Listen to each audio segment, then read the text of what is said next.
Generalmente hablamos del vínculo entre madre e hijos, ¿verdad? Esto es lo más común y de repente dejamos el rol del padre con los hijos. Y hoy queremos precisamente, bueno, porque estamos a punto de celebrar el Día del Padre, destacar verdaderamente este rol y sus fortalezas y el impacto que tienen en nuestros hijos. Para hablar un poquito de esto tenemos a la doctora Pamela Strauss. Pamela, bienvenida. Muchas gracias por invitarme y estar nuevamente con ustedes aquí hoy. Así es. Doctora, ¿qué cosas son las que forja la figura del padre, verdad? Tanto en los pequeños como en los adolescentes. Bueno, normalmente cuando hablamos de la figura del padre hablamos de la ley, la norma, lo que tiene que ver con la inscripción del niño en la cultura, ¿sí? Porque siempre vamos a decir que va a haber una norma que tal vez es medio incómoda, pero que nos dice qué está bien y qué está mal. Esa es normalmente la figura del padre. Ok. Cuando el bebé está junto a la madre se hace ese lazo, pero ¿qué papel juega el padre realmente en las primeras horas de vida de esta pequeña criatura? Creo que lo más importante acá es distinguir, ¿no? El padre es súper importante para el bebé como un otro que no es la madre y también para la madre. ¿Por qué para la madre? Para que la madre entienda que, perdón, pero puedo ir a orinar tranquila. Sí, no. ¿Cómo no? Que lo oigan todas las mamás que están en este proceso. Por supuesto que sí. No, porque si no se vuelve que solo yo, ¿no? Y más que nada los primeros 45 días entender que hay un otro ahí que también puede y obviamente tiene con qué cuidar y ama a ese bebé. Ahora, un papá equilibrado, o más bien un papá medio, no desequilibrado, pero medio desastrocillo, ¿verdad? ¿Qué impacto puede tener en nuestros hijos? Porque a veces decimos que, ¿será que van a ser iguales a nosotros? Ok, me gusta pensar que esto que hablábamos en la primera pregunta de la ley, si esa ley es de amor o no. Porque no es lo mismo ser una ley de amor que no ser una ley de amor. Porque como dijimos es medio incómodo, pero si esa ley es de amor, ¿sí? Podríamos decir que no deja ninguna huella, más que la incomodidad de decir esto sí, esto no. Pero si es una ley muy rotunda, puede dejar una marca muy profunda en este niño, ¿sí? Entonces hablamos de que ese padre equilibrado, por así decirlo, es ese padre que puede decir que no, pero con amor, ¿sí? Entonces, sí, un padre que no es equilibrado puede dejar huellas en el niño. De cierta forma podríamos decir que sí. Por eso convoco mucho al amor, sí, como una buena figura paterna. Bien. ¿Y cuál es la diferencia en cuanto a los niños a un padre negociador o un padre sobreprotector, ¿verdad? Que no vaya para allá, venga para acá, ¿verdad? Que lo tiene, como dice aquí, a mecate corto. Ok, el padre negociador es una figura que apareció con Montessori, sí, que bueno, ahí estamos con, es un nombre que aparece mucho. Sí. Este padre lo que dice es, ok, voy a hacer un ejemplo, me gusta mucho usar ejemplos. El niño quiere ir hasta la esquina, ¿sí?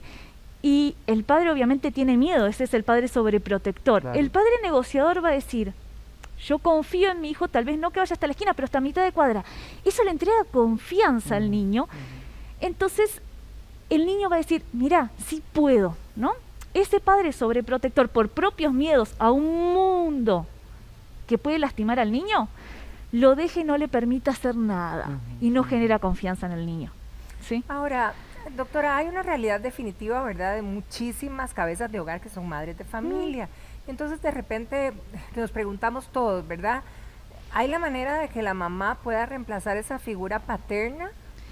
Bien, yo creo que hablamos de figura. Esta figura la puede representar cualquier persona, pero le dejo a la madre... Pucha, ya bastante peso con ser madre para ser madre y padre, ¿no? Bueno, que es una realidad. Sí, es una realidad. Y esa figura es esa misma ley, ¿sí? Es esa misma norma que va a ser la madre, ¿sí? Entonces podría decir que esa madre puede ser madre y ser una figura de autoridad y de ley, sí. Porque la tiene ella implícita, pues está implícita pues sí, en la cultura, claro. ¿Sí? Pero a veces vienen las madres diciendo, yo quiero también ser el papá, ¿no? Pero papá no hay, ¿no? Ese papá como papá no está.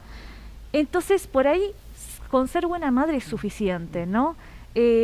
Y, bueno, hay un término desde la psicología que es la madre suficientemente buena. Y la madre suficientemente buena también es aquella que dice, no puedo con todo.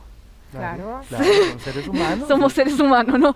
Entonces, tal vez no querer ser mamá y papá, ser figura paterna y ser mamá. Bien. Pamela, ¿cuál es la consecuencia de esa falta de figura paterna cuando no está el papá? Como decíamos recién, siempre que no esté el papá no significa que no haya figura paterna. Voy a hacer por ahí esa división. Porque esa figura paterna la puede asumir cualquier persona, la madre, un tío, un abuelo, ¿sí? Entonces, no son sinónimos. Es más, quiero convocar este ejemplo porque me parece súper interesante. Hay muchos pacientes que vienen y me dicen, es que mi papá, es que mi abuelo, y nunca lo conocieron, siempre estuvo muerto. Está en el discurso. Es que tu abuelo era muy bueno, tu abuelo era buen hombre, tu abuelo mantuvo a la familia, tu abuelo... Eso es figura paterna, eso es norma, eso nos dice que es un ser bueno. No está vivo, pero sí está en la familia. Ahora, digamos, si no está el papá presente, ¿verdad? Deberíamos, digamos, en el entorno familiar apoyar, digamos, al tío o al abuelo para que verdaderamente reemplace esa figura. No, decir reemplazar es muy difícil, ¿verdad? Pero quizá tomar el cargo, que digamos que sea una figura importante masculina. Creo que siempre aparece esto, lo que sí muchas veces la madre viene y me dice, no, es que yo quiero que mi papá, no el abuelo, sea la figura. Y de repente no es es el abuelo, es el tío. Porque el niño elige de cierta forma, ¿no? Pues se identifica más con él. Exactamente. Sí, que eso no se puede forzar. No se puede forzar. Sino que mientras que podamos rodear al niño con figuras, el niño solo elegirá. Por ahí el abuelo es muy lejano, ¿no? El tío es más cercano. Entonces, tal vez no forzarlo, sí generar el entorno, ¿sí? De familia para que eso se pueda dar. ¿Sí? Bueno, y los papás también le quieren preguntar a usted, Pamela, aprovechando que tenemos aquí. Súper bien, me parece súper bien. Vamos a ver.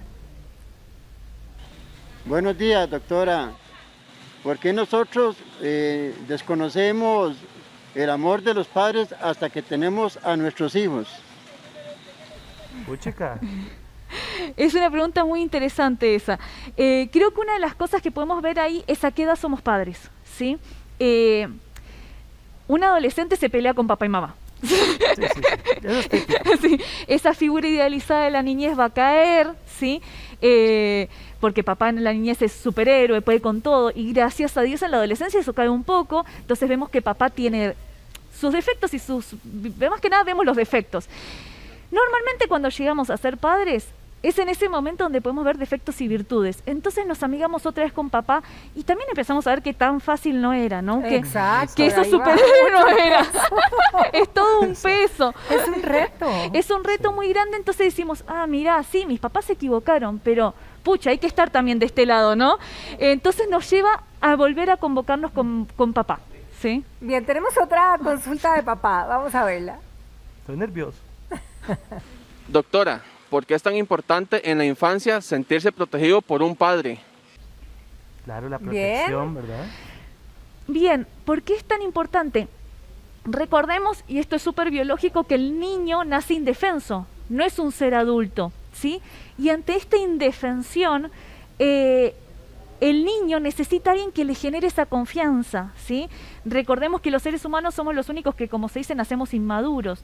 Entonces, un niño no puede solo. Entonces, los padres y el padre, normalmente el padre es esa figura protectora, el que me va a decir, ¿estás conmigo? Estás bien, ¿no? Ante un ruido, los bebés los asustan y vienen y te abrazan, ¿no? Para que vos los protejas. Esa protección la da papá.